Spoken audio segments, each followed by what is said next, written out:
Kemajuan, kemajuan, kemajuan. Nah, pas. Wanjai.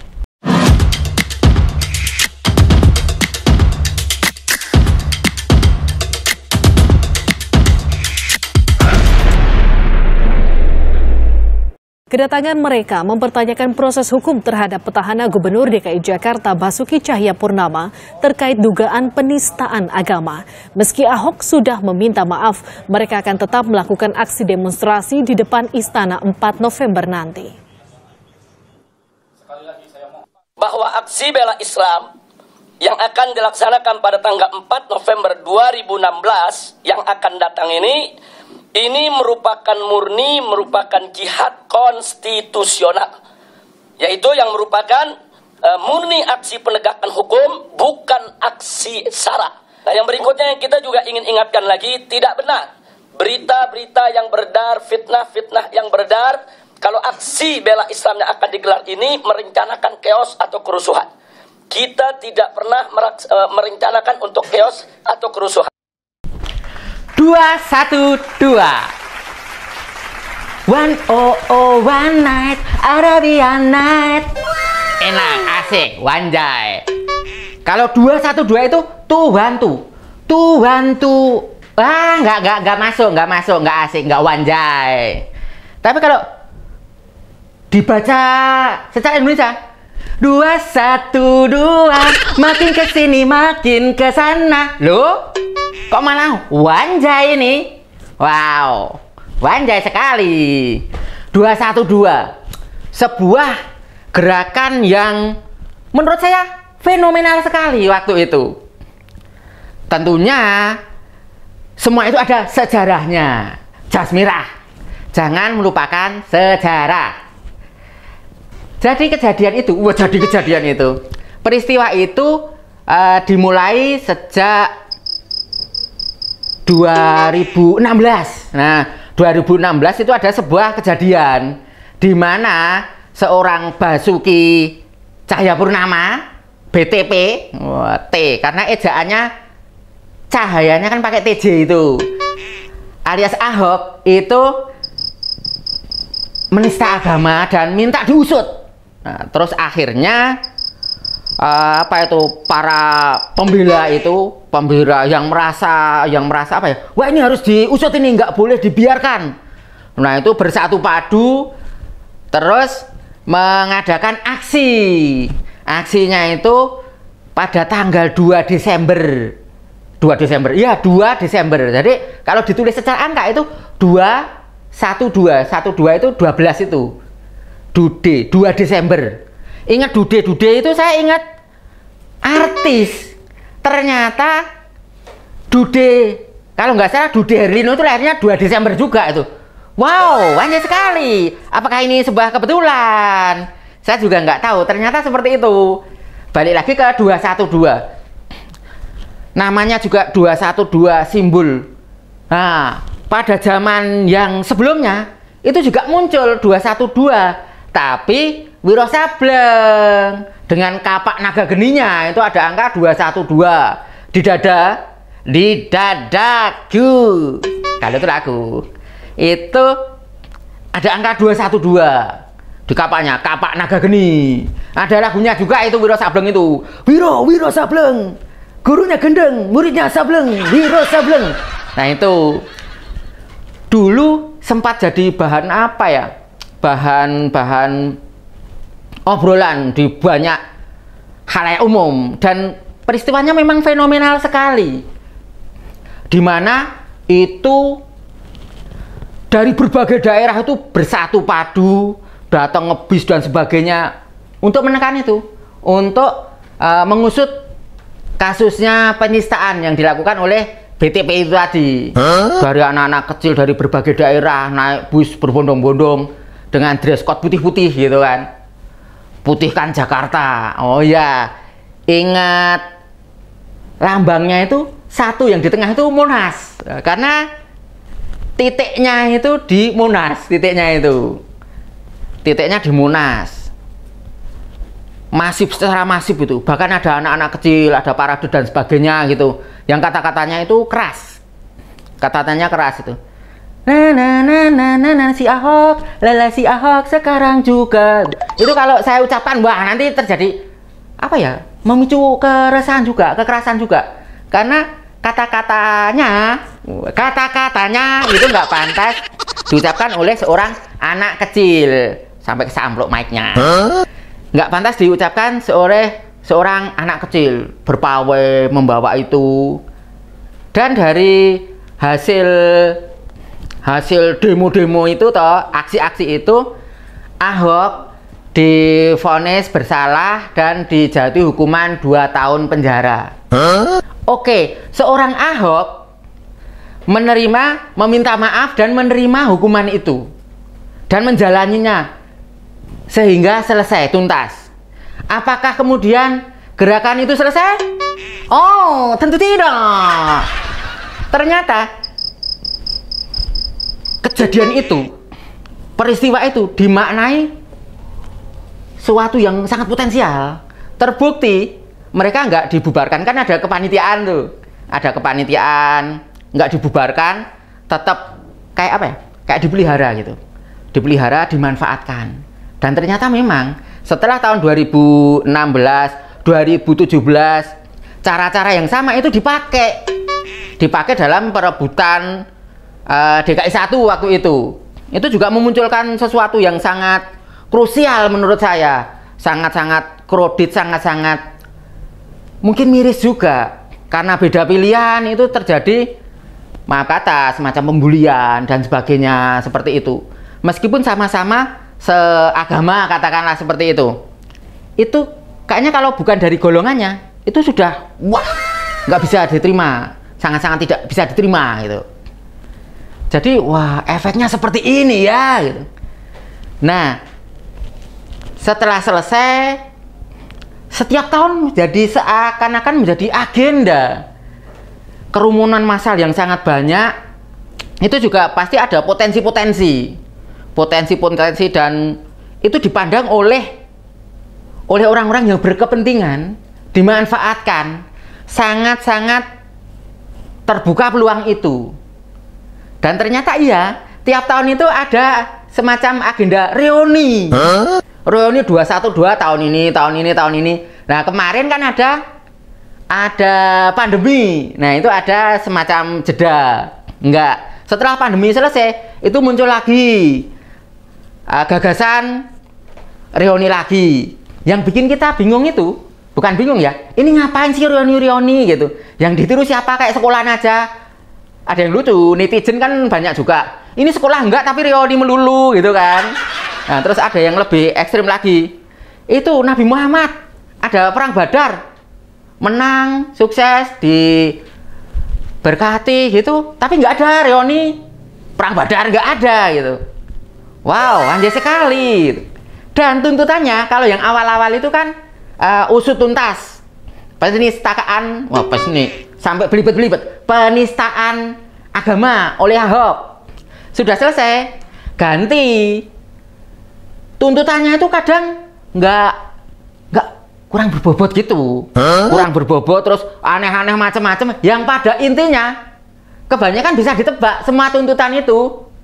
Ujung-ujungnya Jokowi mundur, Jokowi lengser kayak gitu.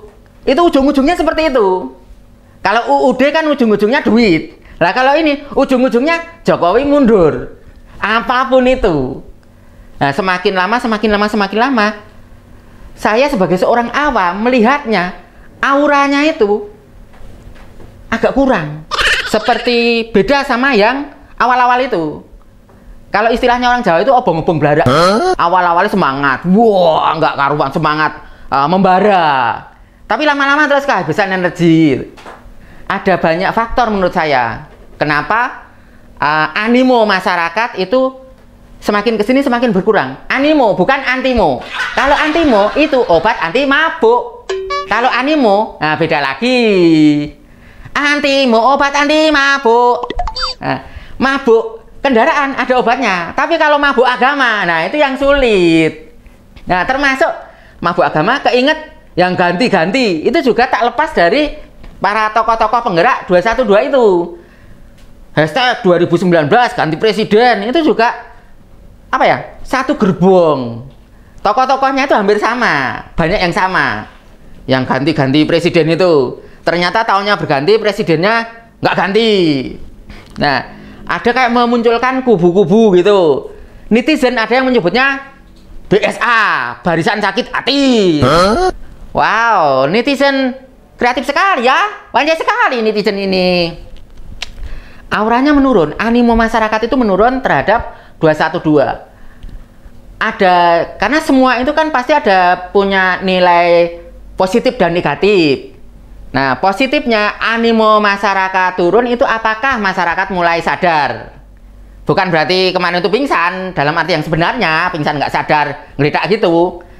Tapi, mungkin kan tidak segala sesuatu itu harus direspon dengan seketika. Ada kalanya tuh diendapkan, dilihat secara tenang gitu. Karena ketenangan adalah kunci.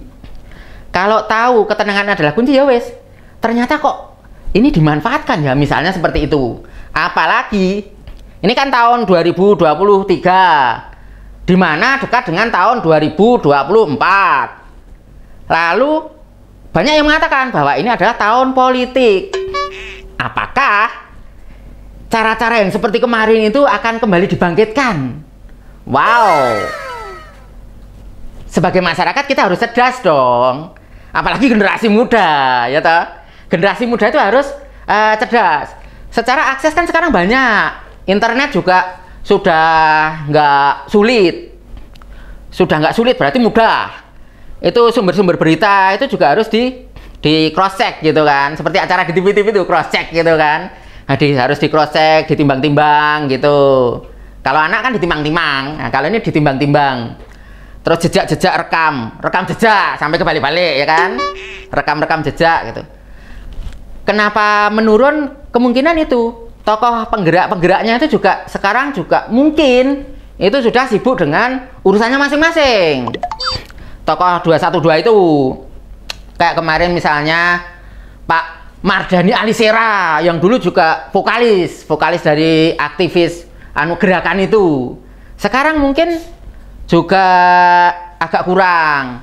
Lalu Bahar Smith, Habib Rizik gitu. Itu juga malah beberapa sempat tersangkut kasus kan. Kalau Habib Rizik seingat saya zaman Pak SBY beliau juga ditahan gitu. Itu karena kan tindakan. Terus ada lagi kalau misalnya ulama kan di Indonesia banyak, nggak cuma beliau-beliaunya. Nah, ketika ulama melakukan sesuatu, katakanlah melanggar hukum, diproses, ada dibilangnya kriminalisasi ulama. Nah, seperti itu kok kayak gimana ya? Tokoh-tokohnya, balik lagi ke tokoh-tokohnya mungkin Bu Nino Warisman, dulu kan vokal sampai membacakan puisi dan sebagainya. Itu mungkin sekarang juga sudah lebih kalem, bahkan mundur dari Partai Umat. Nah, Pak Amin Rais sekarang juga sibuk dengan partainya. Jadi mungkin sudah mempunyai kesibukan sendiri-sendiri. Om Ahmad Dhani itu yang kemarin juga menggebu-gebu, istilahnya pernah satu gerbong dengan mereka. Juga ketika ditanya dalam wawancaranya yang terbaru, ya sudah nggak ada alasan lagi untuk membenci Ahok gitu. Jadi sudah ada perubahan-perubahan. Fadlizon misalnya yang dulu itu vokal, sangat vokal, sampai orang-orang netizen itu pada gemes gitu kan sama beliaunya Fadlizon itu. Sekarang juga sudah kalem. Kalau Pak Fachri Hamzah dulu juga vokal, tapi sekarang ada perubahan, pemikirannya justru keren. Atau mungkin karena beliau punya partai baru itu, entahlah gitu. Tapi pemikirannya akhir-akhir ini mencerahkan gitu. Ada lagi Babe Haikal yang dulu itu termasuk salah satu tokoh yang wanjai sekali itu. Saya ingat Babe Haikal itu HP-nya banyak sekali ya toh.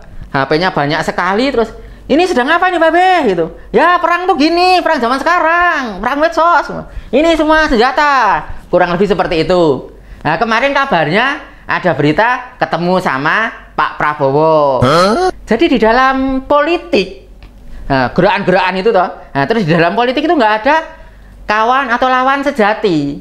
Itu menurut saya tergantung kepentingan. Jadi kalau yang di bawah itu apa ya? Resah. Resah dan gelisah gitu. Menunggu di sini. Nah, itu penyesah, bukan itu. Nah, itu mereka yang di atas itu sudah ada perubahan, terus berdamai, berangkulan. Yang bawah masih enggak. Masih meninggalkan luka di hatinya. Belum sembuh lukanya hatiku. Seperti lagu dangdut malahan. Nah, inilah yang kita harus cermati sebagai generasi muda, itu harus cerdas itu loh. Cerdas dalam bersikap dan menyikapi agar enggak terlalu. Karena apa ya? Kadang kita hanya dimanfaatkan, kan yang rugi kita sendiri. Gara-gara beda pilihan, beda pandangan, terus kita berseteru. Padahal kan nggak seharusnya begitu. Seharusnya lagu ada band malan. Itu jadi ada kita bersikap tenang dan bijaksana. Saya jadi teringat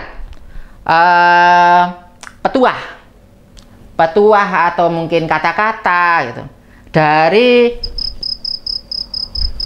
bukan ulama siapa ya, cendekiawan Muslim itu yang beliau mengatakan, jika ingin menguasai orang bodoh maka bungkuslah yang batil dengan agama. Nah, ini harus dengan tenang hati mencernanya agar tidak mudah terbakar, agar tidak tersulut emosi dan bereaksi akhirnya merugikan diri sendiri. Sehingga kita dapatnya apa ya? Jadi abu. Kalau perseteruan itu menang jadi arang, kalah jadi abu kan. Sementara kita ini kan saudara sebangsa dan setanah air. Kalau beda pilihan, beda pendapat, ya kita fair-fairan aja. Kalau misalnya terjadi pemilihan atau apa, adu visi misi gitu. Tapi kalau yang kemarin terjadi dengan kelompok itu, kadang pemilihannya tidak berdasarkan kompetensi, kadang berdasarkan emosi. Jadi milihnya itu karena emosi gitu. Ya terbukti kan. Ya maaf kata, kita bisa melihat fakta. Bisa melihat fakta di Jakarta. AA semua ya. Bisa melihat fakta di Jakarta misalnya. Semoga tidak terulang lagi kejadian itu. Kita harus cerdas, harus tenang, damai santun. Semoga dengan begitu Indonesia itu bisa berkah barokah. Damai selalu, salam Wanjai dari Sijai. Bye bye.